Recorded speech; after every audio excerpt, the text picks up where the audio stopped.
Hey everybody, welcome back to TakeOver Tuesday. Now, this edition might not necessarily be happening on a Tuesday, and there's a reason for that. It's because of the recent events with the assassination, the death of Charlie Kirk, and all the surrounding things that have happened with his life. And before we get started today, I just want to tell you that I'm going to just speak very plainly about some things. And so, first of all, let me do this before I jump into our material today. If you're watching for the first time, thank you so much for tuning in today. Or if you're coming back again for another episode, thanks again for tuning in.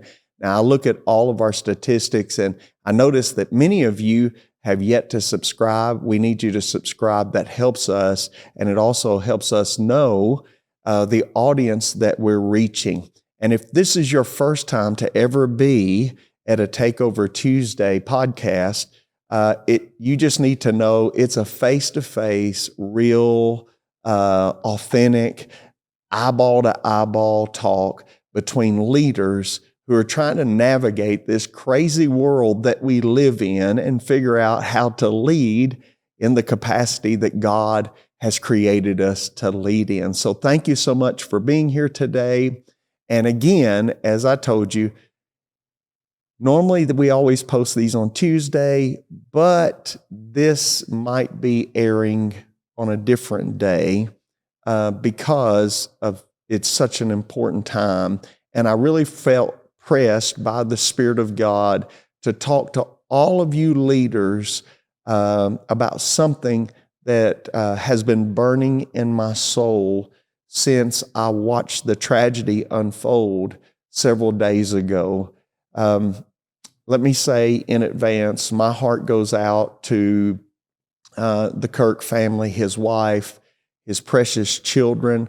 I had the wonderful privilege to meet Charlie Kirk a couple of times in Washington, D.C., and at other events that I was asked to come be a part of, participate in, and first-class human being, unbelievable man of faith and character, integrity, and I never saw anybody that he even disagreed with that he treated harshly or wrongly. And so what an example of a human being. And the world suffered a really great loss. We all suffered a great loss. And however, I have a feeling that you are getting ready to see, in my opinion, probably the greatest outpouring and uprising in a generation when it comes to faith, morality, and absolute truth than you've ever seen before. So I just wanted to get that out of the way. And so thank God for his life and his legacy.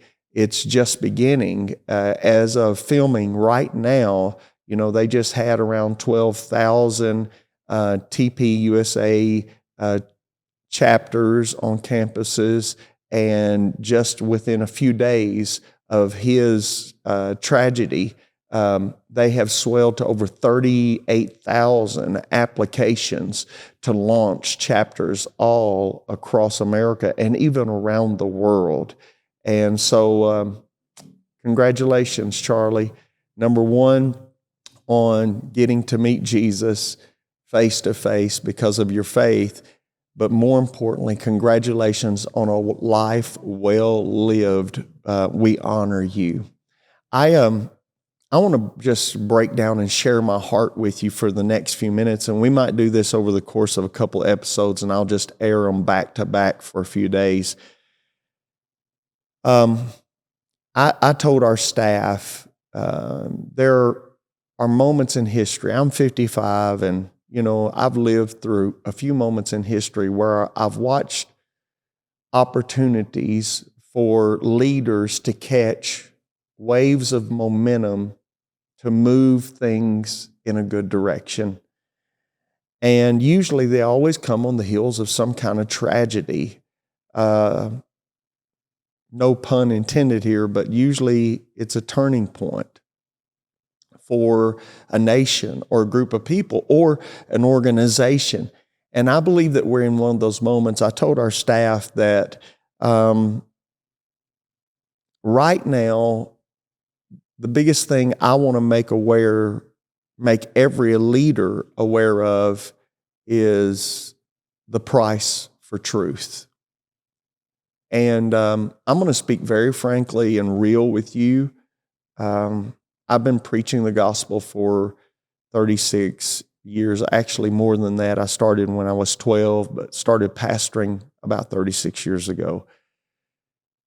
I've seen everything about humanity that a person could probably see, good, bad, and indifferent. I've witnessed a lot of things. I've watched politicians rise and fall. I've watched kingdoms rise and fall.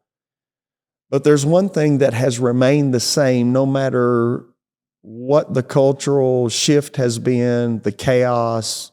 The one thing that has remained the same, at least in my life, and maybe it's just because I'm bold about everything that I believe, is the price and the cost of truth. And so today I want to talk to you about that. And again, we might do this over several sessions because I try to keep these short and you can listen to them in your convenience. But I heard a conversation happen between James O'Keefe and another podcaster, and he made a statement that really shook me. And actually, it's a statement that comes from biblical principles. His statement was, if your price isn't your life, then you are for sale. You see, leader, in every generation, truth costs something. Absolute truth costs something. What is the price for truth? It's your life. And if you're not willing to lay it all down, then at some point, some part of your life, I don't know what it is, some part of your life is for sale. I hate to even look into this camera today and to say this to you, but I have noticed most leaders that I've been around have had a price. In other words, you could move them out of a place of boldness to a place of passiveness if you just dangled the right carrot in front of them. But as leaders, whether we're in the marketplace or ministry, but especially if you're in the ministry, as leaders, we have to get to a place that we cannot be bought, not with comfort, not with convenience, not with compromise. We can't be bought. I want to remind you of a scripture that Jesus gave us in Luke chapter 9, verse 23. Jesus said, and I quote, "If anyone comes after me, let him deny himself, let him take up his cross daily and follow me." And then he follows it up by saying, "He who wants to find his life will have to lose it, and he who loses his life will find it." In other words, if you are for sale, you don't understand the price of truth. The power of Charlie Kirk's life, I believe, was the fact that he was not for sale. I also believe that that will be what makes his legacy live on. So, you as a leader, again, I don't care if you're in the marketplace, I don't care if you're in ministry, you're going to have to be willing to bleed literally for truth in this generation. I have been warning my son, who is now, 32 years old, who is chasing after God in ministry. I've been warning him and other young men and women that I've poured into over the course of 36 years, raising them up for ministry, that there's coming a day when we will see persecution on the Christian faith here in the land of the free, in the home of the brave, because as wickedness increases and abounds, somebody has got to make a stand for truth. So I want to break this up a little bit, and I'm just going to give you one or two of these, and then you're going to have to join me on the next episode. But as I discuss a couple of things, really these are questions that you're going to have to internalize and ask yourself. As I discuss these things, you need to resolve whether you're for sale or not. I can't speak for anybody else. I've made my fair share of mistakes, but I've never been for sale. Not with a politician, not with a board member, a paycheck, influence, not with the size of my church. I've never been for sale. I've always stood strongly for truth. This generation has just been made aware of what the price of truth is. For the first time in American history, at least in a long time, I believe, really, we have seen the power of the blood of a martyr. Make no mistake about it, Charlie Kirk was not unalived, assassinated because of his political viewpoints. That was just part of the equation. But really, he was attacked because of his faith. And even if you remove faith out of the equation, the principles by which he taught, he debated, he reasoned, he argued, was based on absolute truth, biblical truth, and reality. And so, I just want you to know, and I want to be clear today, that if you base your life, your ministry, your business on certain principles, you are now a target.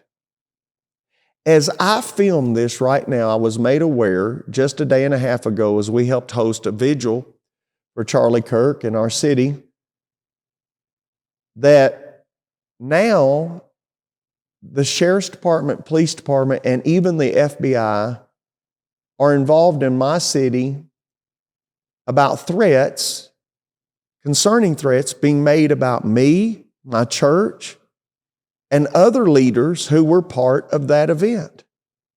And all we did was honor the life of a person who lived well.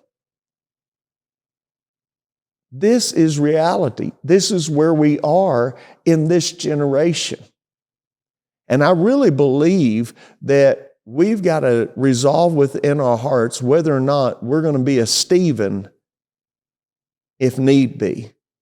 Even if the world watches us get stoned in front of them and they rejoice on TikTok or Instagram or any other platform, Reddit, are we still willing to stand for the truth? Because, leader, hear me today. It will cost you. It's going to cost you. I have lived long enough and experienced it. And the cost of that truth is your life. So, in politics, journalism, ministry, it doesn't matter. Truth tellers pay in reputation, they pay in safety, they pay in security, they pay in opportunities. That's just the fact that we live in. Now, that shouldn't shock us, especially if we call ourselves Christians, because prophets were burned and beheaded and sawed asunder. Apostles were jailed, crucified, run through with spears. It shouldn't shock us. Let me just leave you with this today.